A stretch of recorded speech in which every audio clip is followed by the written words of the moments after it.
नमस्कार दोस्तों, स्वागत है आपका अपने YouTube चैनल स्टेनो क्रैकर पर। आज के डिक्टेशन की गति है 100 शब्द प्रति मिनट। तो आइए आज का डिक्टेशन स्टार्ट करते हैं। डिक्टेशन स्टार्ट होगा ठीक 5 सेकंड बाद।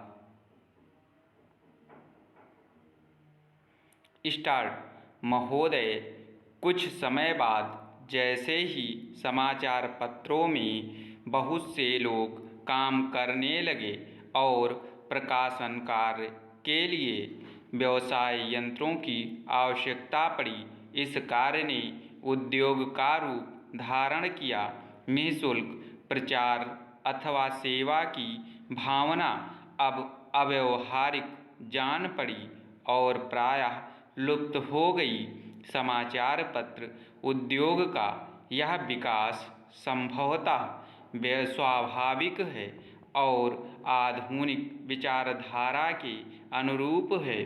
फिर भी यद्यपि पत्रों का प्रकाशन एक उद्योग के रूप में होता है, समाचार पत्र सो उद्देश्य राष्ट्र सेवा की भावना तथा नैतिक दायित्व से एकदम मुँह नहीं मोड़ सकते। यह भी स्वीकार करना होगा कि इस उद्योग की यथोचित उन्नति के लिए यह आवश्यक है कि दूसरे उद्योगों की भांति यह भी उन सभी साधनों से संपन्न हो जो अन्य उद्योगों ने या तो प्राप्त कर लिए हैं या वे उनकी प्राप्ति के लिए प्रयत्नशील हैं। इसलिए यह सभी के हित में है कि समाचार पत्र उद्योग उन्नत हो और इसका आधार अधिक से अधिक ठोस हो। इधर कुछ वर्षों से हमारे देश के समाचार पत्रों में जागृति की लहर आई है।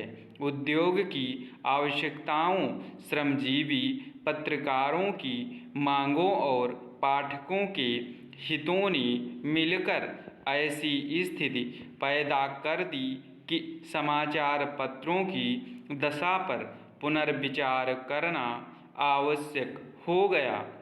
समाचार पत्र उद्योग की नियुक्ति, आयोग की सिफारिशों का प्रकाशन और उन सिफारिशों पर सरकार का निर्णय ऐसी युक्ति समस्या को सुलझाने के सम्मिलित प्रयत्न हैं। मैं आशा करता हूँ कि इन प्रयत्नों द्वारा समस्या का समाधान हो सकेगा, समाचार पत्र उन्नत होंगे और इस उद्योग में कार्य करने वाले सभी लोगों को संतुष्ट किया जा सकेगा। मैं जानता हूँ कि यह सब कहना सरल दिखाई देता है, किंतु व्यवहार में लाना बहुत कठिन होता है।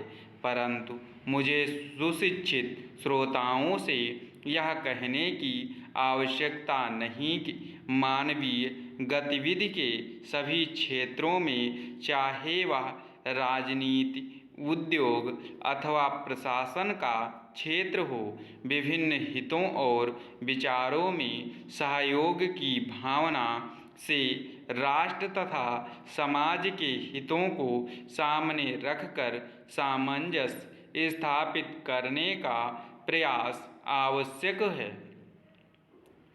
मैं इतना निराशावादी नहीं कि मैं यह समझूं कि वे लोग जिनके सुझाव बड़ी बड़ी समस्याओं को सुलझाने में सहायक होते हैं, निजी समस्याओं का निपटारा करने में असफल रहेंगे।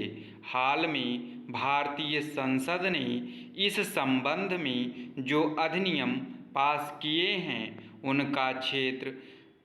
उनका उद्देश्य समाचार पत्रों की समस्याओं को सुलझाना है।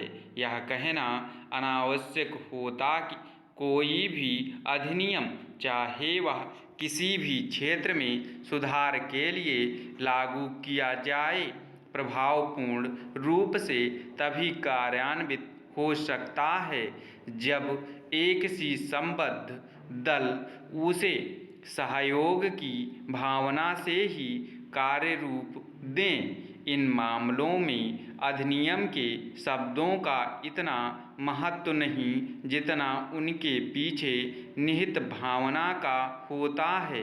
क्या मैं मार्ग दिखाएं? आपकी संस्था निश्चित ही प्रमुख तथा अत्यंत प्रभावशाली समाचार पत्रों की प्रतिनिधि संस्था है। प्रायः सभी बड़े समाचार पत्र आपके सदस्य हैं। स्टॉप। तो दोस्तों, अगर ये डिक्टेशन आपको पसंद आया हो तो लाइक और शेयर ज़रूर करें। धन्यवाद।